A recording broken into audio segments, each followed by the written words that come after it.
Welcome to another edition of the Here We Go podcast. I am your host, Trent Ging. Today we got another Victory Monday. The Steelers moved to 3-0, and I'm going to be talking about the man who offensively was completely responsible for that outcome. So as we all know, the hottest topic among the Pittsburgh Steelers offensive side of the ball has been a competition between Russell Wilson and Justin Fields. And if you've listened to any of these episodes, either the ones I've been doing by myself or the ones that I'm with Colin on, Colin and I have talked in extent, very lengthy extent, about the fact that Justin Fields was going to have to do a lot to win this job from Russell Wilson. I think Russell Wilson is the prototypical quarterback for what Coach Mike Tomlin wants behind center. And I'll be honest with you, he still might be. The problem is Justin Fields has played way too well to move on from. How in the world would you pull a quarterback that is 3-0 and just came off maybe the best game of his professional career? And I'll explain why I think this was his best game in a minute. But I just don't think how you could realistically say the team is moving in the right direction, the offense is moving in the right direction, and they played a team that coming into this game was the second best defense in the NFL. They were the second best scoring defense in the NFL. They were, I think, third in yardage. I mean, they were a very good defense. And sure, they lost Joey Bosa throughout the game early on, but they didn't really lose anybody else, did they? They had the whole rest of that pack in there. And just like we would expect our defense to hold up if we would lose an edge rusher, say, I don't know, Alex Highsmith, as we did, our defense got stronger as the game went on despite losing a player. You would think a top-notch defense, like what the Chargers are being considered right now, would do the same. That's not what happened. The offensive line kept battling, kept wearing them down. We kept running the ball despite having no success early on. And we just continued to be who we were as an offense until we started breaking things open in the second half.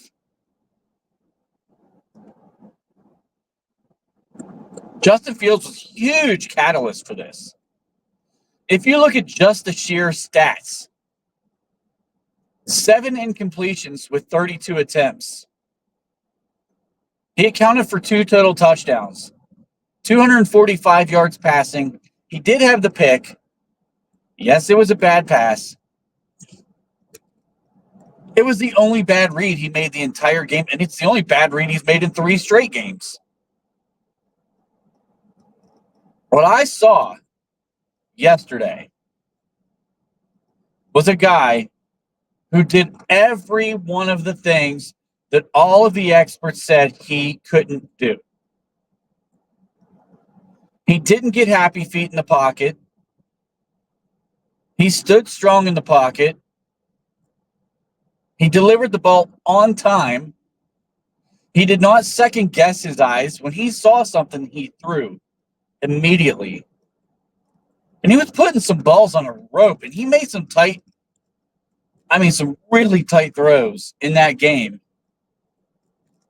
that I don't think a lot of guys can make. But that was just a trust in himself and what he was seeing on the field and what he knows with this system and going with it. And the other thing we saw finally is we saw some other guys get involved. Guys like Calvin Austin, he looked at him, he got 4 receptions, 95 yards, and a touchdown. And of course, he had a big chunk of that on one play, the 55-yarder But that's what you want from a guy like Calvin Austin. He is not going to be your down in, down out type of a player. If he was, he'd be the number 2 receiver right now.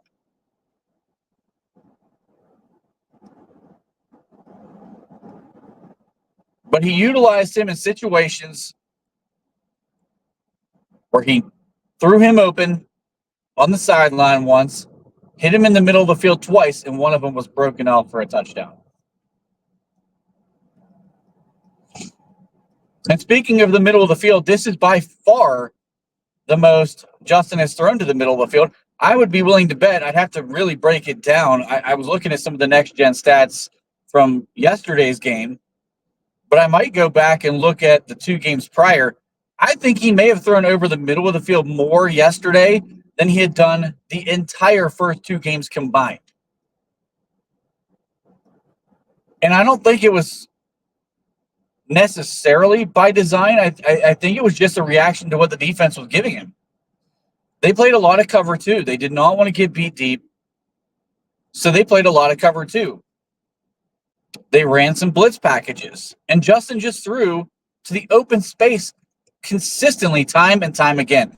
And that's where I think the growth came in. Justin Fields is playing exactly like what we hoped Kenny Pickett would play. Calm, cool, and collected. He's not rushing throws. He's not panicking and bailing the pocket or just looking to run. He was going through progressions. That's step 2 for him. He was not working through progressions. That's been a big knock all his career. And yesterday, you could see him just maneuvering through option 1, option 2, option 3, hit it. And the ball is still coming out on time and very accurately. So the first knock on Justin Fields is he takes too many sacks. He had 2 sacks. It was a total of 13 yards lost. One of them, I think it was a blitz. I think Najee Harris was supposed to pick it up. It didn't happen. And that play is going to happen in the NFL. You're not going to go every game with no sacks. Actually, it's more rare to go a game without sacks. There's always something that happens throughout a game where the defense just wins. But to give up 2 sacks for a total of 13 yards, he wasn't out running and scrambling forever and holding the ball. So that was step 1. He did not take costly sacks.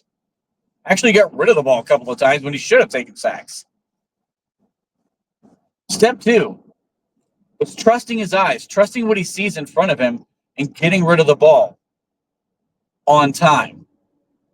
He did that yesterday, and he's been doing it not so well going into yesterday, but to see him do that against one of the better defenses in the NFL, that's a promising sign, and that's something you've got to hope continues. Step 3 was getting through progressions. He wasn't hanging on to one receiver too long. He wasn't going, one receiver, I don't have it, I'm going to run. Or 1, 2, then I'm going to run. He was working through multiple progressions pretty consistently throughout the game.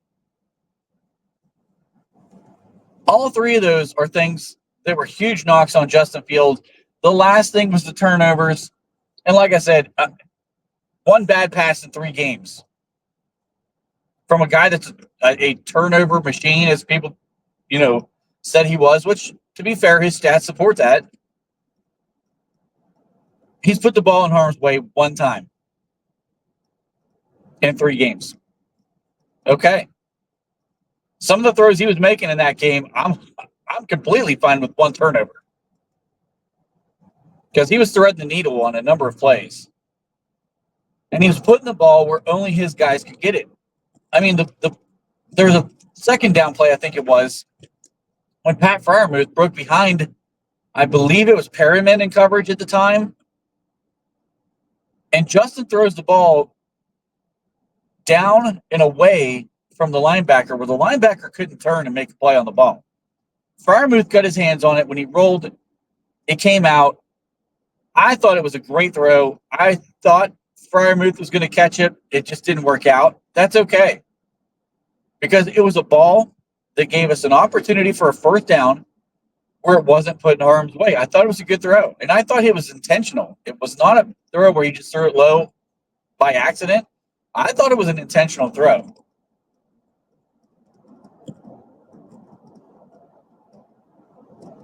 A lot of the things Kenny Pickett did wrong in this offense, Justin Fields is doing right. And he's taking what the defense gives him. The game plan week one clearly was to keep the ball away from the safeties and throw it to the outside, which is why they were doing a lot of tight end drags across the field, crossing patterns to wait for clearing that middle to get the ball to the outside, to the edge. A lot of out routes, things like that. And he made it work.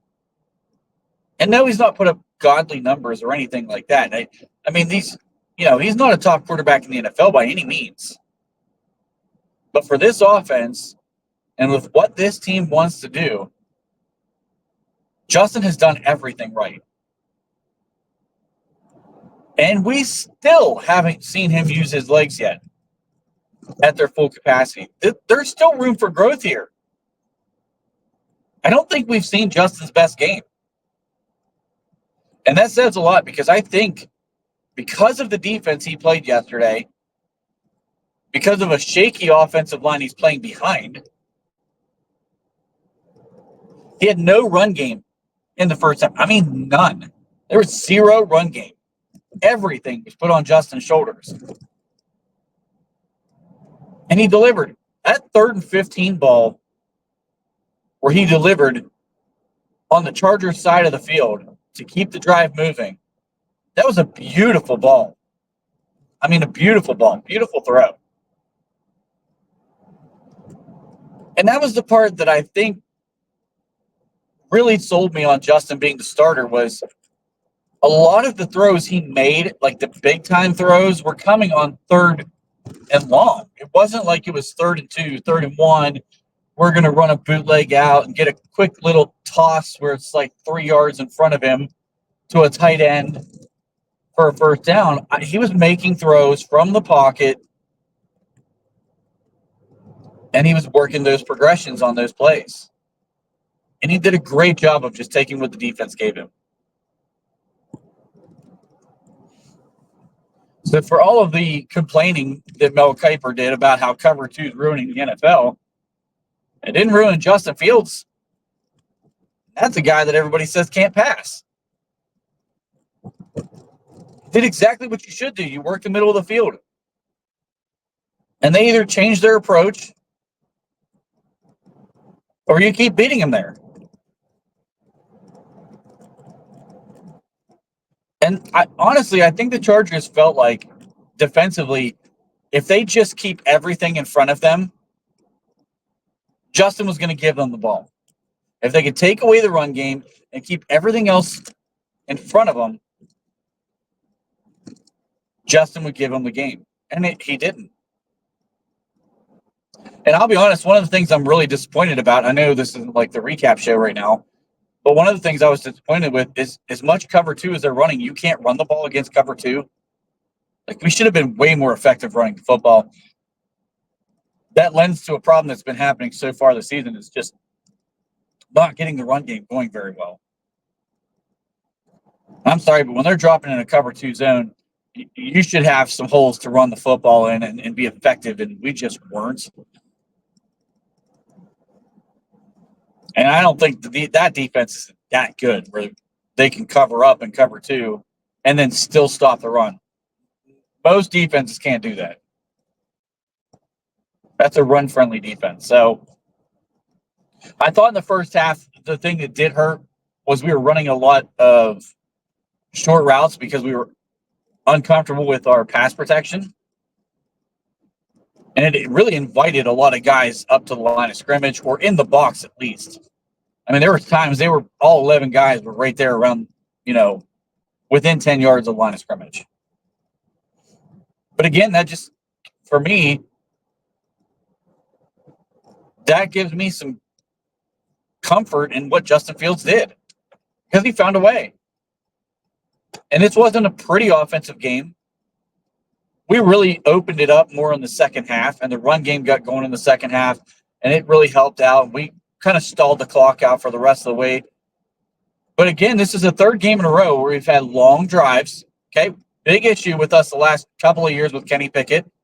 Long drives, keeping their defense on the field, keeping our defense fresh. That's the formula for success in 2024. And if we can sustain this, this could be a good year for us. The problem is, once we get into the teeth of the schedule, can we sustain this against Baltimore, who looked much better yesterday? They looked much better against that Dallas team. Ran all over Dallas. But can we sustain against a team like Baltimore? Now, Cleveland, I'm not as worried about. Even Cincinnati, I'm not as worried about because Cincinnati's not been good.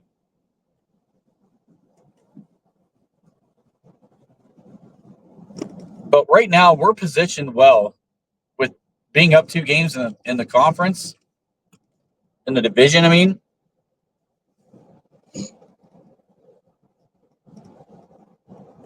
Early in the season, with the schedule that we have going into the bye week,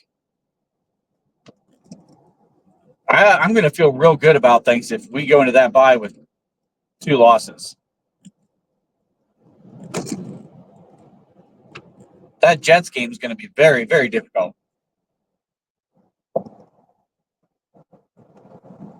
But a lot of the teams we were worried about before the season started, some of those teams really aren't looking that good right now.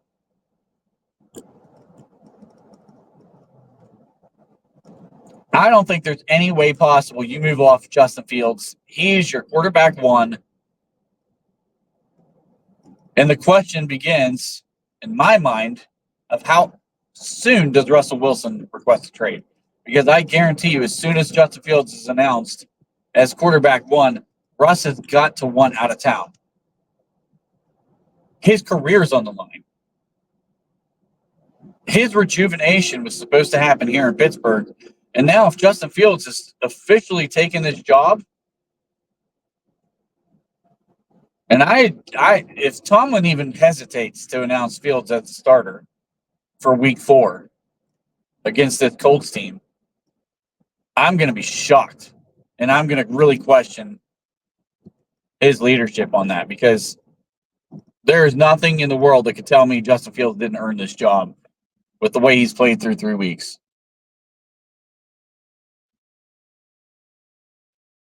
So now we're going to get into a situation where our backup's quarterback situation is going to get real interesting because I honestly think Russ is going to request a trade because he has a no trade clause, from my understanding.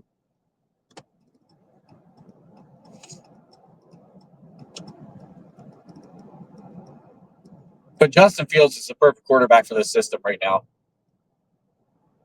You can't move away from that.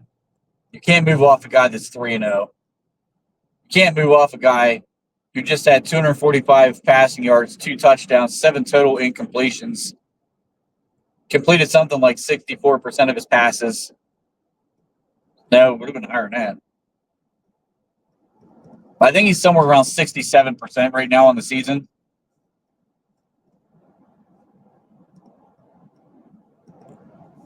And I think we saw the offense look, it continues to improve. So if we were willing to ride the hot hand last year with a guy like who already failed in this system numerous times, there's no way in the world you can convince me that we should be riding the hot hand right now with Justin Fields off a 3-game win streak. And if we just watched the Atlanta versus Kansas City game last night, that looks like a quality win. Denver won big. And if you have a defense that's holding every team they play to 10 points or less, you don't need Patrick Mahomes in this offense to win a lot of ball games. You just need a guy who can take care of the ball and make plays when he's needed. And that's what Justin Fields has done. So we'll see what the official announcement is, but I hope it takes about 2 minutes for Tomlin to say, Justin Fields, our guy. And I know he said he's not going to make any announcements until Russ is healthy. You might as well just declare him healthy and just say, hey, we're riding with Justin. But I want to know what Steelers Nation feels like right now. Do you feel like Justin Fields just won this job? Have you thought he's won the job all along? Or are you still not sold on him? Let me know what you think. And as always, like, share, subscribe. Thank you. Have a wonderful Victory Monday.